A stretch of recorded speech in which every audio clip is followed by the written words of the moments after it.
నూలు నూలులో శతాబ్దాల గౌరవం, పట్టు పరంపరకు ప్రతీక, సంప్రదాయానికి శాశ్వత చిరునామా సఖీ.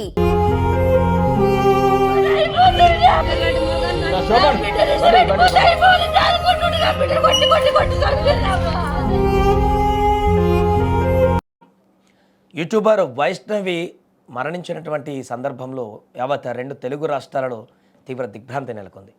వైష్ణవిని కట్టుకున్నటువంటి భర్తే గర్భవతిని చూడకుండా అత్యంత దారుణంగా చంపినటువంటి ఈ సంఘటనలో ఇప్పుడు అనేక అంశాలు వెలుగులోకి వస్తున్నాయి.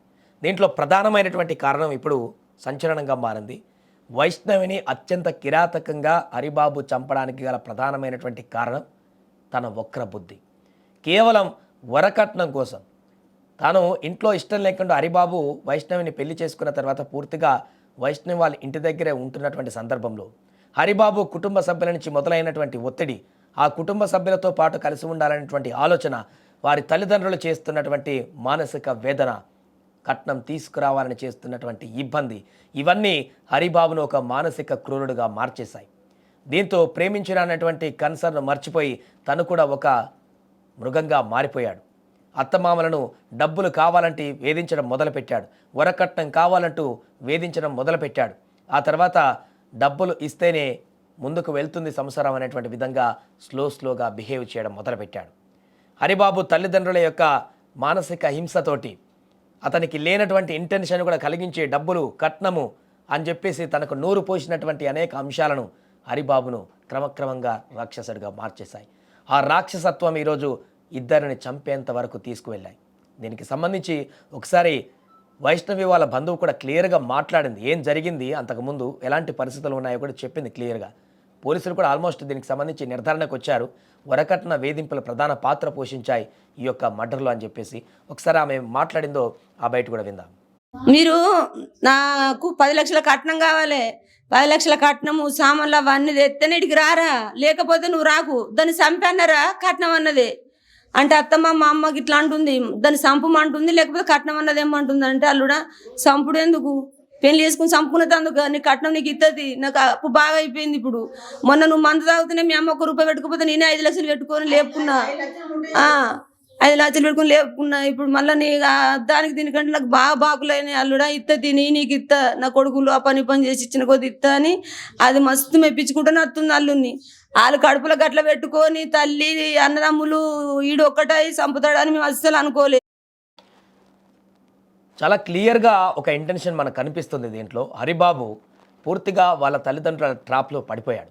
ప్రేమించి పెళ్లి చేసుకొని హ్యాపీగా సంసారాన్ని కొనసాగిస్తాడనుకున్నటువంటి ఆ వ్యక్తికి సరైనటువంటి ఒక ప్లాట్ఫామ్ లేకపోవడం, ఉద్యోగరీత్యా కానీ ఇతరత్ర రీత్యా కానీ ఒక మంచి ప్లాట్ఫామ్ లేకపోవడం, అదేవిధంగా భార్య ఇంట్లో ఉంటున్నాము అక్కడే ఇల్లరికల్లాగా వెళ్ళామనేటువంటి ఆలోచన వచ్చే విధంగా తన పైన ఆ తల్లిదండ్రులు చేసినటువంటి ప్రయత్నాలు, అంతేకాకుండా ఆ తల్లిదండ్రులతో కలిసి ఉండాలంటే ఖచ్చితంగా ఇష్టం లేని పెళ్లి చేసుకున్నావు నువ్వు, ఖచ్చితంగా అక్కడి నుంచి ఎంతో కొంత కట్నం తీసుకొని వస్తేనే అందరం కలిసి ఉండేటువంటి పరిస్థితి ఉందంటూ హరిబాబు తల్లిదండ్రులు చేసినటువంటి ప్రేరేపణ హరిబాబుని ఈరోజు మూర్ఖుడిగా మార్చినట్టుగా కనపడుతుంది. ఇదే విషయాన్ని వారి అత్తమామ కూడా చెప్పినట్టుగా క్లియర్గా వైష్ణవి బంధువు అక్కడ మనకి ఇప్పటివరకు చెప్పడం జరిగింది. అంతకుముందే ఈ ఇష్యూకు సంబంధించి గొడవలు కూడా అయ్యాయి. కట్నం తేవాలని అడుగుతున్నారు మా మమ్మీ డాడీ, కట్నం తీసుకువస్తేనే అమ్మాయిని తీసుకురమ్మంటున్నారు, లేదంటే చంపేయమంటున్నారు, ఈ రకంగా మాట్లాడుతున్నారని చెప్పేసి హరిబాబు అత్తమామను కూడా బ్లాక్మెయిల్ చేసినటువంటి పరిస్థితి ఉంది. నేరుగా వారే చెప్తున్నారు. అయినా కూడా అక్కడ వైష్ణవి తల్లి చాలా క్లియర్గా ఇప్పుడు ఇలాంటి చిన్న విషయానికి చంపే వరకు మాటలు ఎందుకు, ఆమె ఎందుకు అలా ఉంటుంది, ఖచ్చితంగా ఎంతో కొంత చూసి ఇస్తాను, ఖచ్చితంగా ఇప్పుడు పెళ్ళైతే అయింది, ఇంతకుముందే ఆల్రెడీ ఒక తప్పు పని చేసి నువ్వు హాస్పిటల్ ఖర్చంతా కూడా మనమే భరించడం జరిగింది. సో ఇంట్లో ఇప్పుడు ప్రస్తుతానికి కొంత పొజిషన్ బాగాలేదు కాబట్టి స్లోగా నా బిడ్డనే కదా మీకు కాకుండా ఇంకెవరికి ఇస్తామనేటువంటి విధంగా అల్లుడికి నచ్చజెప్పేటువంటి ప్రయత్నం చేసింది వైష్ణవ్ వాళ్ళ మమ్మీ. కానీ ఆ ప్రయత్నం ఇంకా పూర్తి స్థాయిలో సద్దుమణగక ముందే హరిబాబులో రోజుకు పేరుకుపోతున్నటువంటి ఆ బ్రెయిన్లో పేరుకుపోతున్నటువంటి ఆ క్రూరత్వం, మానసిక స్థితి మరింత తీవ్రతరం అయిపోయి వైష్ణవి కడుపులో ఒక పిల్లవాడు పెరిగిపోతున్నాడు. తనకు తండ్రి కాబోతున్నాడు హరిబాబుకి. కానీ ఇంత ప్రేమగా ఇంత అతిగా ప్రేమించినటువంటి హరిబాబు వైష్ణవిని పెళ్లి చేసుకోకపోతే నేను చనిపోతా అనేటువంటి స్థాయికి వెళ్ళినటువంటి హరిబాబు పెళ్లి చేసుకున్నటువంటి కొద్ది రోజులకే ఇంత క్రూరుడుగా ఎలా మారాడు, ఇంతగా హిప్నటైజ్ ఎవరు చేశారు తన బ్రెయిన్ని? హరిబాబు తల్లిదండ్రులు ఎలాంటి బ్రెయిన్ వాష్ చేశారనేది చాలా ఇక్కడ క్లియర్గా కనిపిస్తుంది. అమ్మాయి చేసుకోవడం తను అమ్మాయిని చేసుకోవడం ఏమాత్రం ఇష్టం లేదు ఆ తల్లిదండ్రులకి. అయినా ఆ కొడుకును మాత్రం పూర్తిగా దూరం పెట్టలేరు కాబట్టి కొడుకుని మ్యానిపులేట్ చేసి తనను పూర్తిగా వాళ్ళ వైపు తిప్పుకునేటువంటి ప్రయత్నంలో సక్సెస్ అయ్యారని చెప్పొచ్చు హరిబాబు తల్లిదండ్రులు. వైష్ణవి కుటుంబాన్ని పూర్తిగా ఒక విలన్ లాగా చిత్రీకరించి క్రమక్రమంగా వారిని ఒక శత్రువులాగా ట్రీట్ చేసి కట్నము, డబ్బు, నీ ఫ్యూచరు రకరకాలుగా మ్యానిపులేట్ చేసి వైష్ణవి మీద లేనిపోను అబండాలు వేసి ఆ కుటుంబం మీద నిత్యం ఆరోపణలు చేస్తూ హరిబాబును ఒక మానసిక హింసాత్మకుడుగా మార్చేశారు ఇక్కడ హరిబాబు తల్లిదండ్రులు. దీంతో ఆ క్రూరత్వం చిన్న చిన్న గొడవలు జరిగినప్పుడు సైకోగా మారి ఈ రకమైనటువంటి దారుణ పరిస్థితులకు తీసినట్టుగా కనపడుతుంది. ఏదైనా కూడా ఈ యొక్క కేసుకు సంబంధించి ప్రధానమైనటువంటి పాత్ర పోషించింది ఈ వరకట్న వేధింపులు అనేది చాలా స్పష్టంగా కనిపిస్తుంది. ప్రేమించినటువంటి అమ్మాయి కూడా ఇలాంటి వరకట్న వేధింపులతో మరణించడం అనేది చాలా చాలా ఆవేదన కలిగించేటువంటి అంశం. ఇలాంటి వ్యక్తులు అసలు ప్రేమించడానికి అర్హులు కాదు హరిబాబులు అంటారు అసలు వ్యక్తులు. నువ్వు నమ్మి వాళ్ళు వద్దన్నా కూడా ఇంకా టైం ఉందన్నా కూడా బలవంతంగా ఏడిపించి గగ్గోలు పెట్టి చనిపోతానని బెదిరించి అటెంప్ట్లు చేసి వైష్ణవిని బలవంతంగా పెళ్లి చేసుకున్నటువంటి ఈ వ్యక్తి దుర్మార్గుడు మరలా డబ్బు కోసం ఆలోచించాల్సిన పరిస్థితి ఏంటి? నువ్వు అంతలా ఇష్టపడి ప్రేమించి పెళ్లి చేసుకున్నావంటేనే, తల్లిదండ్రులు నిన్ను నమ్మి వైష్ణవిని అప్పజెప్పారంటేనే అదే నీకు చాలా పెద్ద కట్నం. అంతకు మించినటువంటి ఇంకా ఇవ్వాల్సింది లేదు ఆ తల్లిదండ్రుల దగ్గర.